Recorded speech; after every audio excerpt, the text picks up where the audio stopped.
Hello, everyone. Welcome to the Doctor Who Guide. Today, I'm super excited because I am joined by an amazing Doctor Who fan and writer and designer, Phil Newman. Welcome to the show. Thank you so much for joining me. Hello, and thank you very much. Lovely to be here.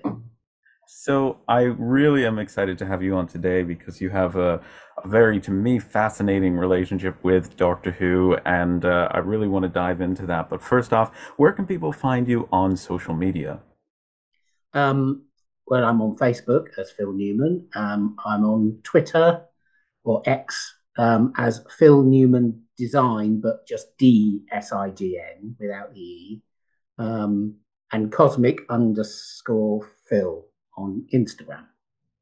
Brilliant. All of those will be linked in the description down below. I want to dive in first to take us a little bit back in time to, as we've had the 60th recently, back in time to the 30th anniversary Doctor Who story, BBC's Children in Need, Dimensions in Time. Do you want to talk about your involvement in that? Sure, I can do. Yeah. um, it was it was kind of it wasn't something that I necessarily sought, but a couple of years before, the BBC had sold off a load of old costumes and stuff like that, a big auction at Bonhams, which is a big London auction house. Um, I think they'd done a smaller one the year before. I think this was 91. It may be 90, but it's 91, I think. Um, and I went along thinking it would be nice to come away with something. Didn't really have anything specific in mind, couldn't afford thousands and thousands of pounds. Um, but I went along and I saw up on a dummy they had um, one the Kiv costume, the green Kiv costume. So the first one with Christopher Ryan wore with the bumps on its head, you know. And it was really the only kind of decent quality complete costume that was there. You know, there were dark. There was a really couple of bashed up Daleks. There was Cyberman suits that the paint had gone rigid, so you couldn't even. But I wasn't really interested in them. And besides, the Daleks went for like £8,000 or something like that, and that was then. But I saw this and I thought it was funny. Do you know what I mean? Really, this sort of green slug kind of thing. Um, and so I bid on it and I won it ultimately. Um, and I thought was that. You know, I was living above the off license that I ran back then. I was in retail. I wasn't in design at all. Um, and I had a suite of cane furniture with the big cushions, round chairs. And he sat really nicely in this cane chair. So he was in my sat in my lounge for quite a while until I moved away. Um, and then sometime I think it was early autumn in '93, um, JNT placed a small ad in Celestial Toy Room, the DWAS, saying that he was because obviously the BBC had sold off most of their stuff or it was on exhibition. If any fans who had genuine costumes would like to take part in something he was planning for the 30th anniversary, to get in touch. And so I wrote in, and I knew John a little bit because I'd interviewed him a few times over the years, and knew him through being in doing editing for CT and stuff like that. But that didn't necessarily would have worked in my favour, but it just so happened that he thought, okay, because he'd seen me. I'd been involved in the Doctor exhibitions as well. I used to go up and help them install new exhibits at Longleat every Easter for a few days beforehand. It was something because I used to write an article for DWM about the exhibition, about the update each year, and so I'd go up for a couple of days, unpaid or anything. I just used to go up and just paint the floor or whatever I was asked to do. But anyway, so and we were given instructions. You know, you turn up at Elstree, which is where it was recorded. You know, on the EastEnders set. No autographs, no photos, nothing like that. You know, you're working with professionals. The professional actors involved in it are really only involved in a very short time. They've got a very tight schedule. I think only 2 days filming on Albert Square. Um, I think they'd done the day before, they'd been in a studio in West London where they'd done Tom Baker and the Rani in the TARDIS, in her TARDIS.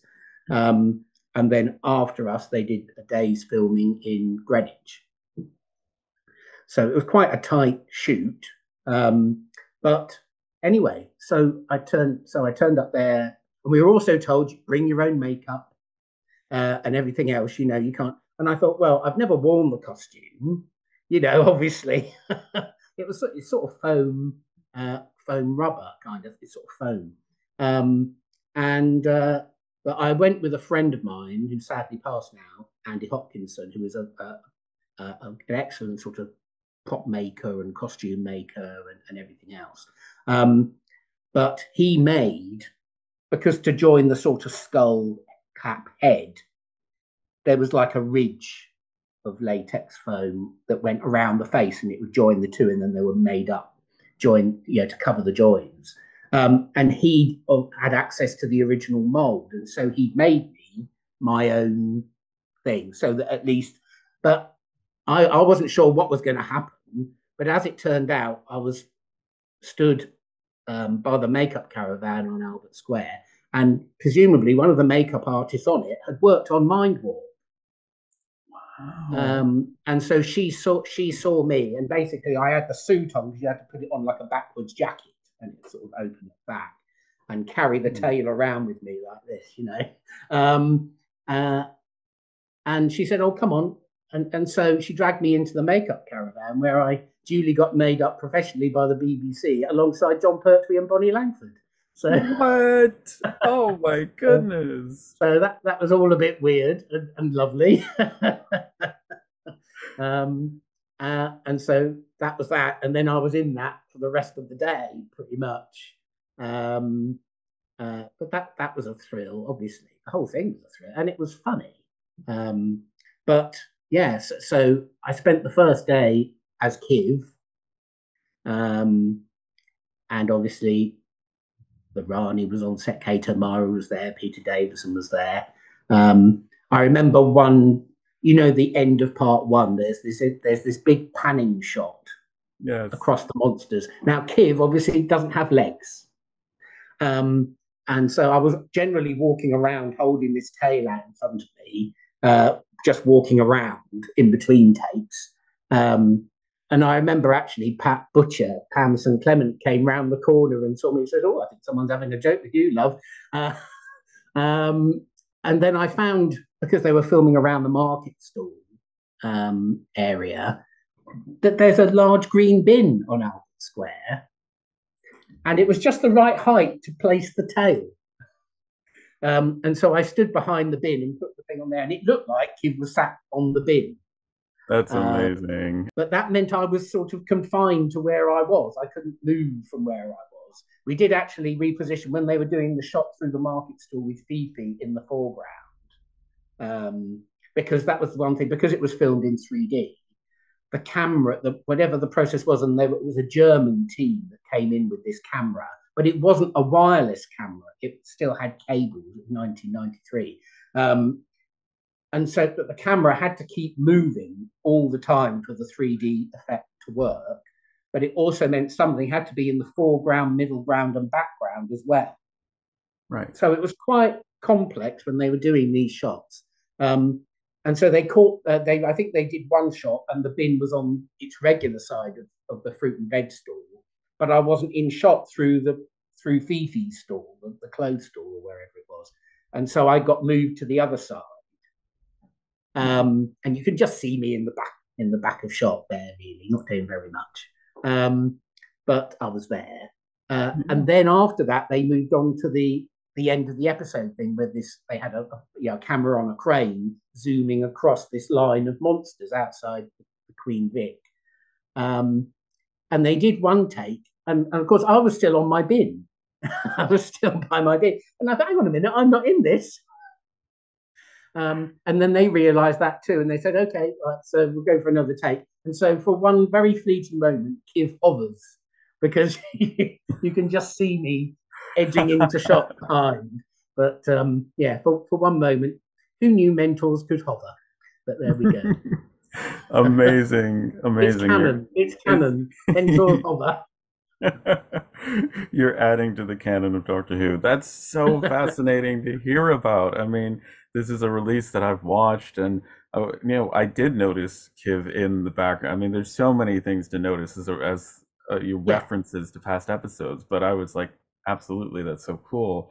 And then I think I mean, we might have connected on social media prior to this, but I think the first place that we really connected was the Doctor Who quiz Zooms that were held during the beginning of lockdown and stuff sure. by Aaron Lowe and Adam Amun, and it was That's just right. such, Yeah. such a fun time. And I remember we were never on the same team, and I remember being sad about that fact because your teams always seem to do better. But I mean, we had such a fun time. I feel A bad for my sponge. It's a I sponge. know. It starts to dry every now and again, but I loved it. I got to have like other members of the Who crew on my team, and the other thing that it showed me was that I have a lot of trivial Doctor Who knowledge in my head, but it's not the stuff that comes up during Doctor Who trivia questions. But that was so much fun, and it was so great to connect. And then I finally get over to the UK. I'm there for 3 short weeks, but I go to London Film and Comic Con, and I'm walking around there, not expecting to be noticed by anybody because why would you be thinking that some random American Doctor Who YouTuber fan is going to be there? And I hear from behind me, I get tapped on the shoulder, and you're there, and you said hello. Like, what was that like? You just well, I spotted me out of the recognise you. crowd. And it was brief, but we got to say hello, and it was so nice to meet you there. It was so cool. I mean, that's what's fun about actually being able to go to those conventions is being able to meet people and that I'd known through the internet, through Zooms and stuff. So Yeah. it is amazing that we've finally gotten to meet, and that I could say I've met Kiv from Dimensions in Time. But Of that course, the Kiv story goes on. yes, I don't know yes. whether that's what you're about to ask, but yeah, it's Yes, very sweet. exactly, exactly. It goes on, it lives on. So please tell us about the further stories of Kiv. Well, that was that until uh, until Keith Barnfather, who obviously does real time productions, is created real time productions, suddenly posted on Facebook, and it must have been towards the end of 2018, that he was looking for a designer for an upcoming project. Now, I knew Keith on and off, not well, but we'd met lots of times over the years at events and stuff like that. And so I messaged him and said, "Well, that's what I do. I'm a set and costume designer. Have been for since the year 2000, really. So nearly 25 years now. Mostly in theatre, but I've done the odd short film and stuff like that.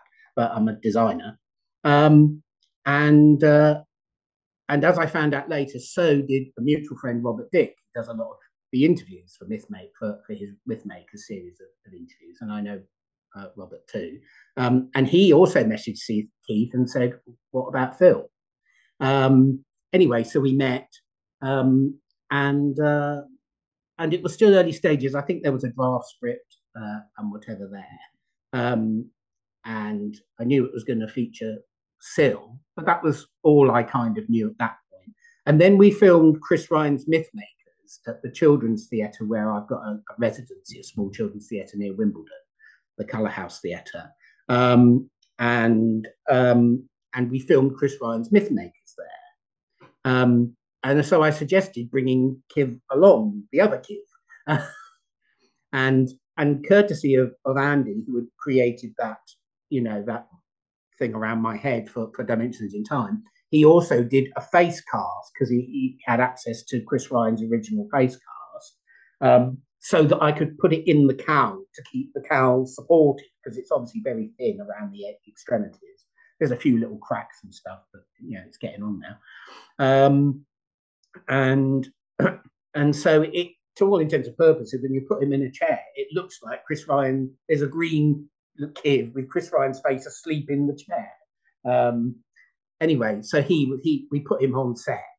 Chris was a bit freaked out by it. Really, he's such a gentle, unassuming, lovely man, really lovely man. Uh, but I think, yeah, he was happy for it to be there, but he didn't look at it very much.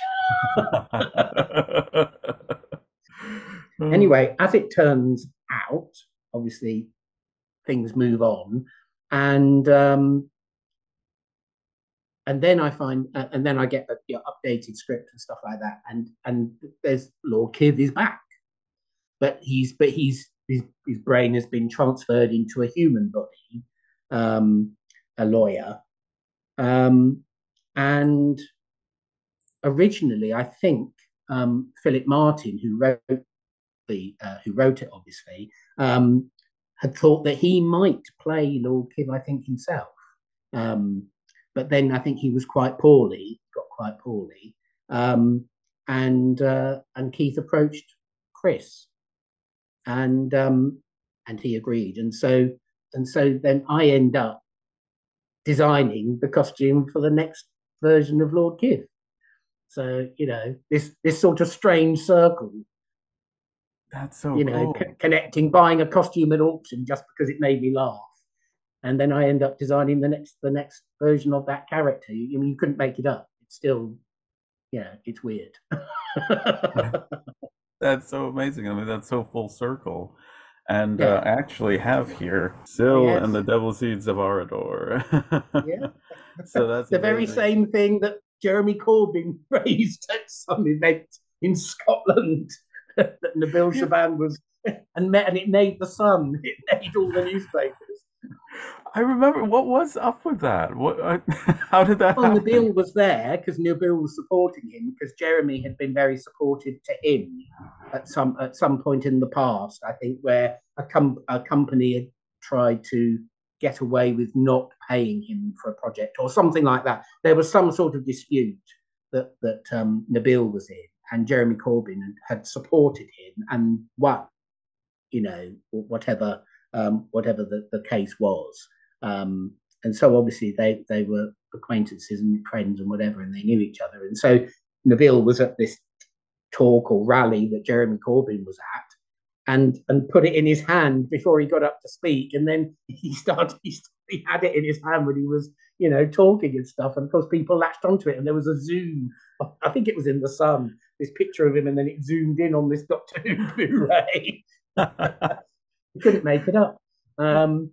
But I mean, it was such a fantastic project to be involved with, and it just kept on giving, because I didn't know Sophie was going to be in it when I came on board, and I ended up designing her first alien costume, and working with Sophie as a professional. It's just, and then people like Janet Henfrey, and Sakuntula, and lovely, lovely cast and crew. It was a really strong. I think that's one of Keith's strengths on these projects that he puts together. He surrounds himself with people, and he picks those people so that people get on and everyone works with the same thing in mind. And it was a very happy ship, and it was a privilege to work on. Really, it was a thrill. And very Hard well, work, hard work. right. Hard work. We had very short. I think I had 3 days, 3.5 days prep in the location before we started filming, and it was a 5 day shoot. So it was quite tough, and we were in this studio in a farmhouse in Hampshire, in a farm, in a barn, yeah, on a farm, in the middle of nowhere, really. But that was quite good because again we were all together all the time. But it was quite tight. One of the days, I think the second day is when we had the most setups. I think there's a speeded up thing on the Blu-ray and the behind the scenes features, where you can see all this going on.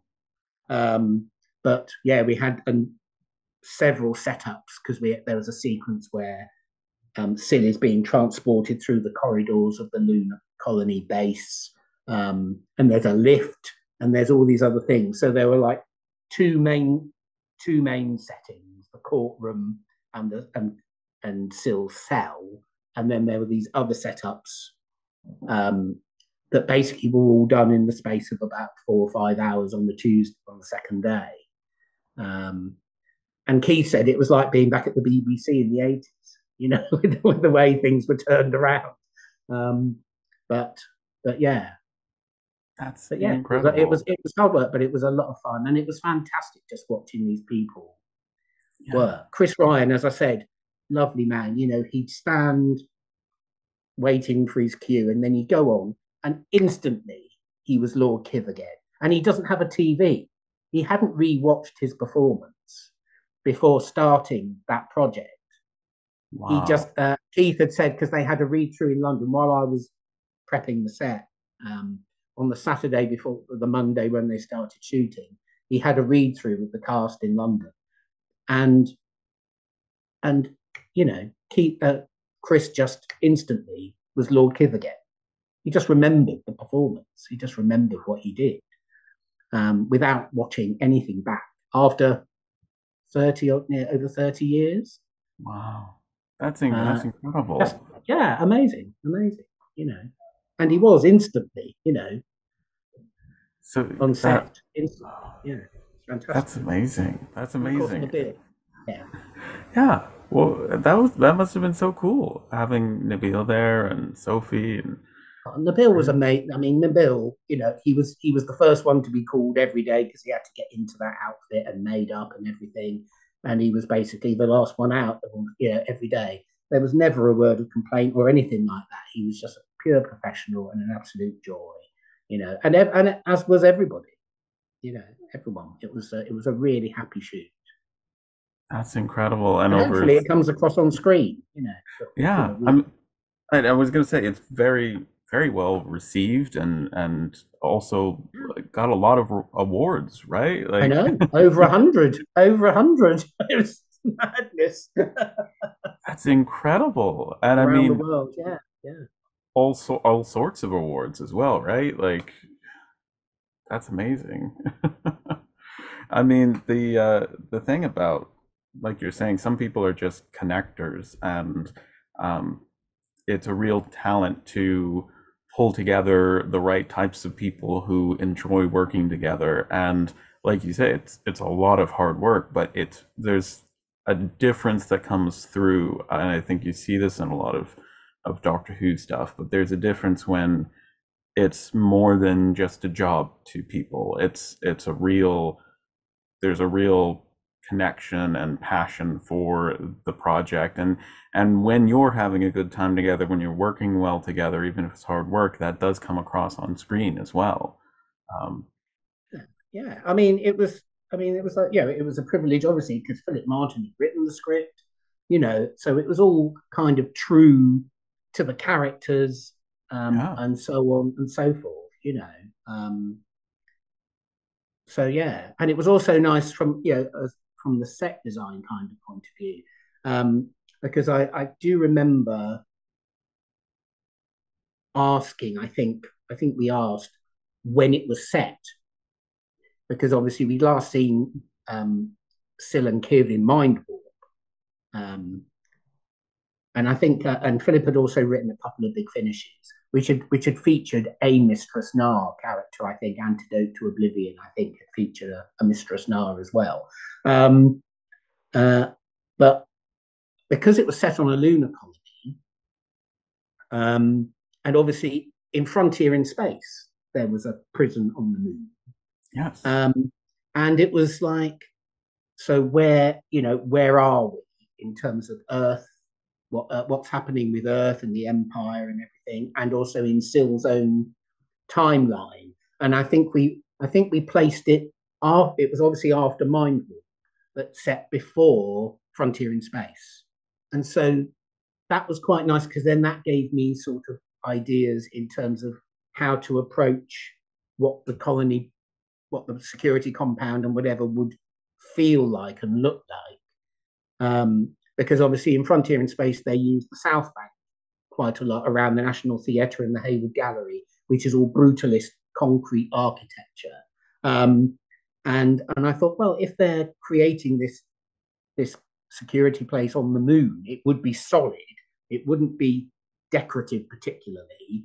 and so that kind, and it's quite solid, and it gives you angles and texture because all the concrete is formed in wooden molds, and so you get the wood grain on the concrete and stuff like that. So that's the kind of brutalist sort of aesthetic of that. Uh, but also, it had to be quite modular because we had these different setups to create quite simply, and we were a small team, but it just kind of fed into that kind of thing. The big sort of logo I created of like the double moon, the full moon, and the half moon was sort of inspired by the kind of devices they had on the uniforms in Frontier in Space. I think the Master wears very cleverly. It's a Dalek. It's the top bit of the Dalek, the eye stalk, and the three bars.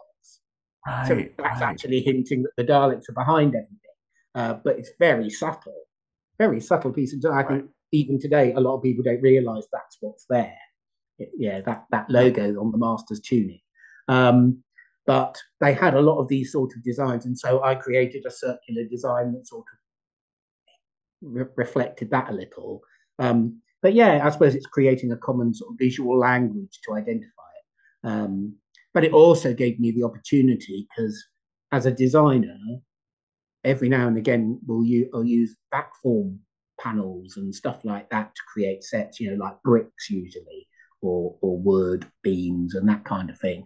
And there's a specialist backform company in the UK that supplies film and TV and whatever with these things, and they've got a catalogue. And in this catalogue for years has been the triangular modular paneling that Jeremy Bear first designed for the Mutants in 1972. Um, Wow. they do a section of it. It's about a meter square.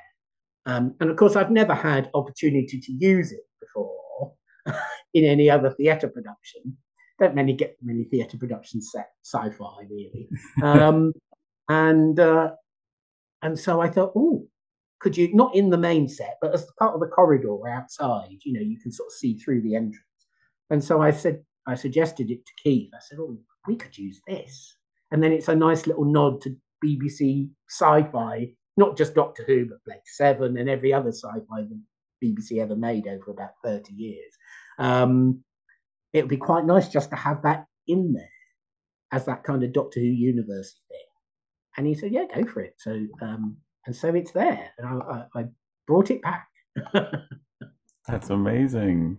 Oh, it's that attention to detail and that you get from having, fans working on the show. And that's so special and such a fun fact. Um, was your, journey with Doctor Who something that inspired you to go into set design, or were there other inspirations for that? No, it sort of happened. Um, there was no big master plan. By Daleks or otherwise. Yeah, there was no big master plan. I was in retail management and trading for about 9.5 years, and I got to a point where I just couldn't stand it anymore, and so I packed it in. And I moved back home to Bournemouth, which is where I come from. It's a small seaside resort on the south coast. And one of the first sort of positive things I did at the time was join a local amateur drama group. Quite a good one, but it was quite, it was fairly local. Only because I'd always fancied doing a bit of acting and never really done anything before. And I went along to see a friend was in that. That's why I chose that particular, because a friend was already in a Christmas show, The Wind in the Willows, I think it was. And so I went along and then just got with him. I was just in the bar chatting with the other members, and they said, oh, you should come and audition because we're always looking for younger guys. I mean, I was 29 or something then. Um, so um, so I thought, oh, why not? I mean, I was effectively unemployed, so I didn't have work because I didn't know what I wanted to do. So I joined this drama group, Turned Down Drama Group, and was in sort of almost every show they did over the next 2 years. And I started to do a bit of scenic painting for them and a bit of very rudimentary design, but I did design a show or two and directed a little one-act play. Confidence, really. It was more about building up confidence. But at the same time as I was doing that, I decided to go back to college as a mature student and just do a general art and design course because I'd never had the confidence to do art as A level, which is like the higher education, when I was 16. Right. And I thought, well, I've spent 9.5 years doing that. I'm going to give myself time, no pressure. Do you know what I mean? I just want to see where it goes. And so I did a 2 year full time course in general art and design while I was doing all the theatre, the stuff with the drama group. I was doing some interviews for Doctor Who magazine at the time as well because I had the time to do it. So I started to do more interviews for DWM at the time. And so by the end of towards the end of those 2 years, I had to make up my mind what I wanted to do next. And I knew I couldn't just go out and get a job from a general art and design course. And so theatre design just seemed like a very natural progression of the two things that I just spent those 2 years doing. And I got a place at Croydon College, and that was a 3 year full time course. So I moved there. I moved up to Croydon in September '96. I'm still in Croydon now, and then graduated in summer of '99 and turned freelance the following January because I started to get paid work.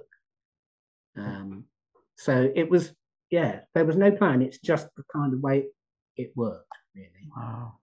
That's That's so thank cool. goodness it did, because I can't imagine doing anything else now.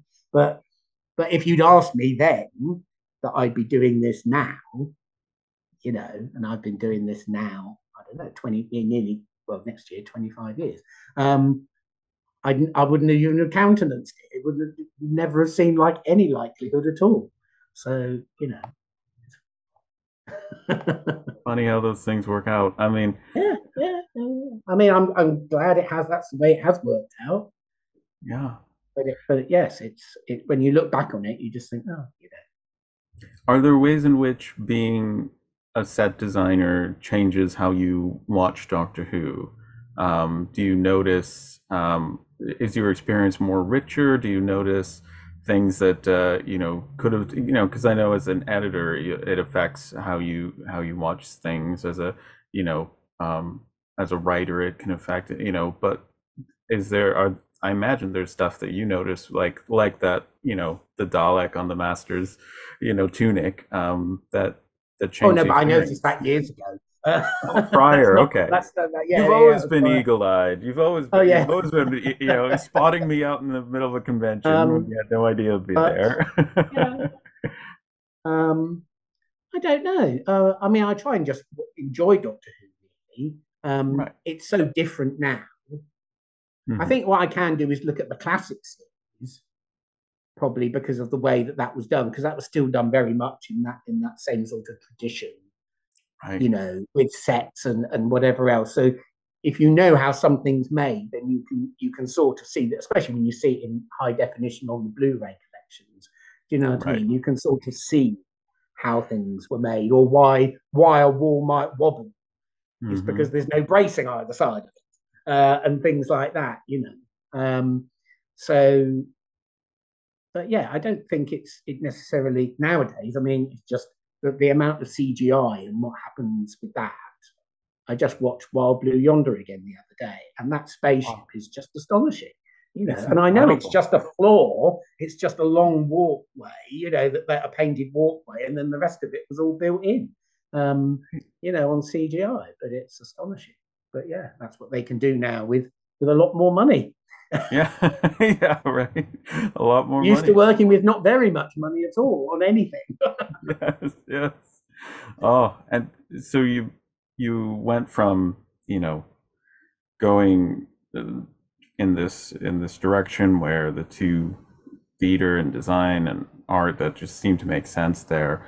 Um, but prior to that, you've been doing interviews for Doctor Who magazine.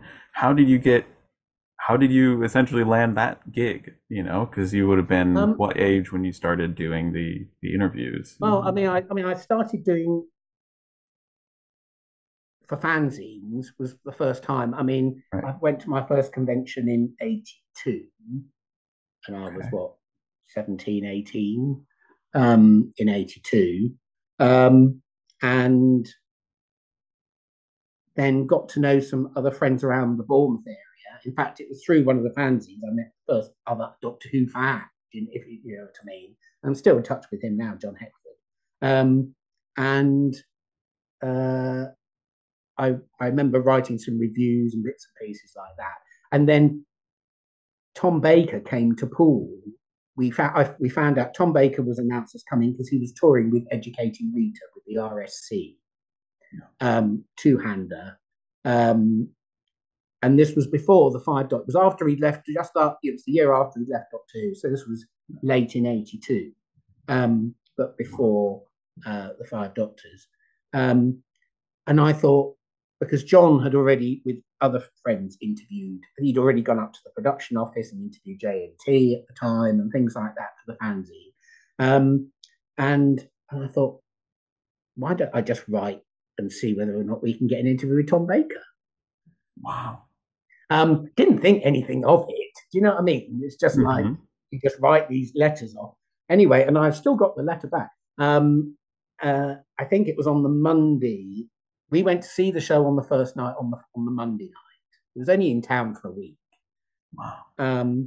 And so I must have written the week before. And then on the Monday, I got a letter in the post from the production manager or stage manager saying, as you kind of expect the letter to be, well, thank you, as you can appreciate, Tom is very busy. He's got lots of commitments, blah, blah, blah, blah. However, you know, however, he has agreed to meet you for a short time before the show on Friday. What? And it was like, oh my God. It's um, happening. It's and so, happening. and so, and so then I rang John that night. I said, are you free Friday evening? Because we've got an appointment at the Poole Arts Centre. I'll clear my And schedule. it was terrifying. But yeah, so Tom Baker was the first person I ever, not on my own, but interviewed. and Wow. uh, and he was great. He'd grown this sort of grey, gingery, wispy beard because he was playing Frank, this alcoholic teacher, professor kind of character. And literally, I mean, I think we got into his dressing room probably about 6 o'clock ish or something. Um, and we were in his dressing room, and in theatre, the stage management will give actors a call through the tannoy. This is your 30-minute call, which means it's 35 minutes to curtain up, and then you'll get your 15-minute call and your 10-minute call. It depends, and your 5-minute call. He got his 30-minute call, he got his 20-minute call, he got his 10-minute call, and we were still in there. And he was literally, Amazing. it was probably about 20. I think the performance started about 7:45 in the evening, and we were still in his dressing room at just around 20 to 8. And he said, I think we'd better wrap this up, guys. And then he still signed a couple of things, and then we went. And I think he basically just took off his Mac and went on stage. But I do remember that. But yeah, and then I started to do when Neil Hutchings was editing Celestial Toy Room for the TWAS. I think I rang him up and said, "Oh, do you want a feature?" I think it was possibly about Longleat, actually. I think that was the first time I did something about the Longleat exhibition. Um, and and he said, "Yeah, sure." Or I did an interview because I managed to get an interview with Keith McCulloch, the composer. And and then I also, strangely, I can remember this now, when I was doing the letters page for a while of Celestial Toy Room, we renamed it Points of Who. Some people hated it. I thought it was funny. Um, and uh, and I had this anonymous letter arrive at home saying, if you want to find out about the Doctor Who movie, which of course was this coast to coast green light thing, call this number. It's bizarre. It's bizarre thinking about it now. And it was quite childish handwriting. It looked like somebody had kind of disguised their handwriting or something. because it was a very childish script. I I was do gonna remember say, that. was And it there was a cut out little of like there was a little letters bit of from letterhead. magazines? Also with it was a little torn off bit, almost like a bit of letterhead, which had the diamond logo with Doctor Who, the movie, underneath it. So it looked like a kind of semi-official logo, but it was been ripped off or something. And so eventually I rang. I thought, well, I might as well try and ring this number. And I actually got through and spoke to Peter Litton, who was one of the producers. Um, Wow. I mean, it was in London, and so I wrote a small, I said, well, I've just been sent this number. I said, it's really weird, but I'm doing the news and stuff for Celestial Toy Room. Can I talk to you a little bit? And he was perfectly happy to talk about it. So I made a few notes and did a report for CT. Obviously, it all came to nothing in the end, but we didn't know at the time, and we were fed very few little tidbits, and there was no online then. Right. This was 88, probably 87, 88 by then. Um, and then I got a call from John Freeman, who was just taking over as editor of Doctor Who magazine at the time from Sheila Cranner. Sheila was the editor, but he was taking over. And he got in touch and said, would you like to do a piece about the Doctor Who movie? And so that was only a small, like half-page thing. But then, of course, having made that contact, I think he probably may have seen the exhibition report that I'd done for CT the year before. And so then he asked me to do an exhibition report, and then that became a regular annual thing. And then I think I volunteered some interviews and stuff, and it kind of happened like that. Wow. And then I didn't do anything for a while, and then when I was unemployed, after while I was at home and doing all the drama stuff, I decided I just decided I wanted to go and do some interviews again. Now I had the time, and so then I just started on a big sort of. The first person I interviewed was Virginia Weatherall, who played Dione in the Daleks. But then I thought, because I was just starting a design course, an art and design course, I thought, well, Barry Newbury and Ray Cusick had been interviewed at length in the Frame magazine and in other publications, and I did interviews for the Frame as well at that time, and I thought, well, why hasn't anyone spoken to the other designers that have been on Doctor Who, that worked on Doctor Who? Right. And so I started to try and track down some of the other designers who worked on the show, who maybe only done one show here or one show there.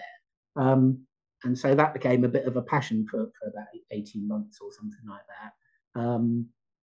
And met some lovely people, yeah.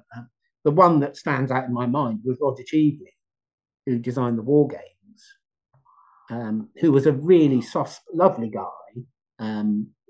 who is, I think, I don't know. Haven't heard from him in quite a while. But he wrote me a lovely letter saying, well, I don't think I can really remember very much, and it's a very long time ago, but I'm happy to meet you. You know what I mean? And I might have a slide or two somewhere or something. So I went and met him at his apartment at the Barbican, and the first thing I noticed on this, I think he had a smoked glass table, were 2 boxes of slides, just on the table there. And then we just started chatting, and he said, and he said, I dug these out. And there were 2 whole boxes of colour slides from the sets from the War Games, and some of the location recce as well. And I don't think at that time, I'm not sure, there may have been 1 or 2, but there was hardly any coloured images from the War Games at all. Practically everything was black and white, and there weren't that many of them.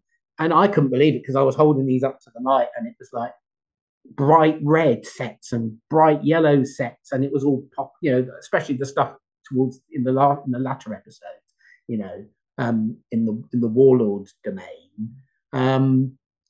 And it was just astonishing, And then there's Troughton in colour, and then there's the War Chief in colour with his, it's just, it was like, whoa, it was fantastic.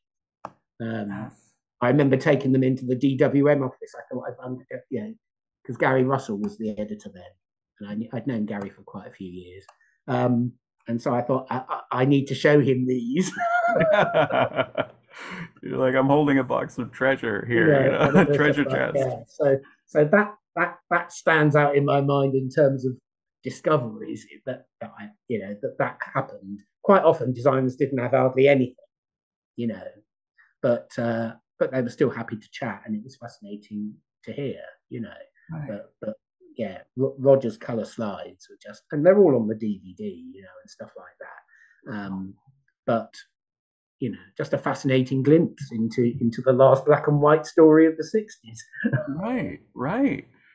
Oh, what an incredible kind of turning point because, it goes from black and white to color in the next story and here you are with these color images of the set. I mean, and I so wish, that's I think it was William Hartnell who said that he wished that viewers could see the episodes in color and see the beautiful Yeah, sets and costumes. And am I correct that they chose particular colors because when it was in black and white, it would look like a different color than necessarily the yeah, original because was. colors have tonal values and stuff like that. So, I mean, and also they were dealing with very primitive camera equipment. That's why the TARDIS was painted that strange sort of green, grey green, which was called TV white, because when you shone all the lights at it looked white on screen, but if it had been pure white, it would have flared on camera.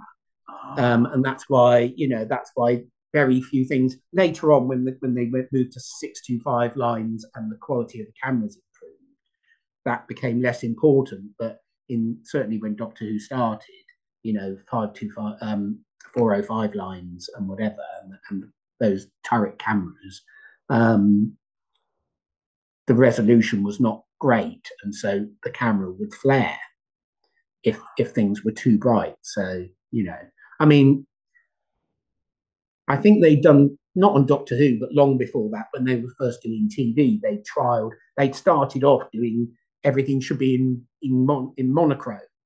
So sets were painted in grey and different shades of grey, and people were made up with white and grey makeup and all this kind of thing. But they realised that actually people psychologically got ill because they weren't naturalistic. Do you know what I mean?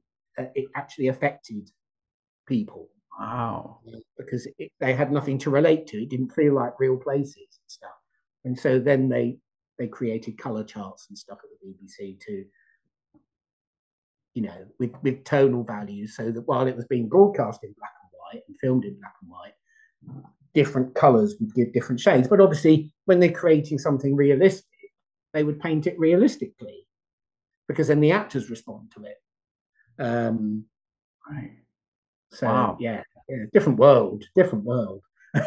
It's incredible to hear about that. And oh, it was filmed in, I mean, because the show is 60 years old, we've gone through just the ways that it was made were completely different. But it was always sort of pushing for and searching for the best Yeah. tech that it could and the best results that it It could. was always ambitious. It had ambitions way beyond what anyone could seriously expect it to achieve. Really, it's a minor miracle. I mean, you look back at how ambitious some of those stories were with electronic inlay and all of these kind of things. You look at Planet of Giants, and it's just like it's bonkers.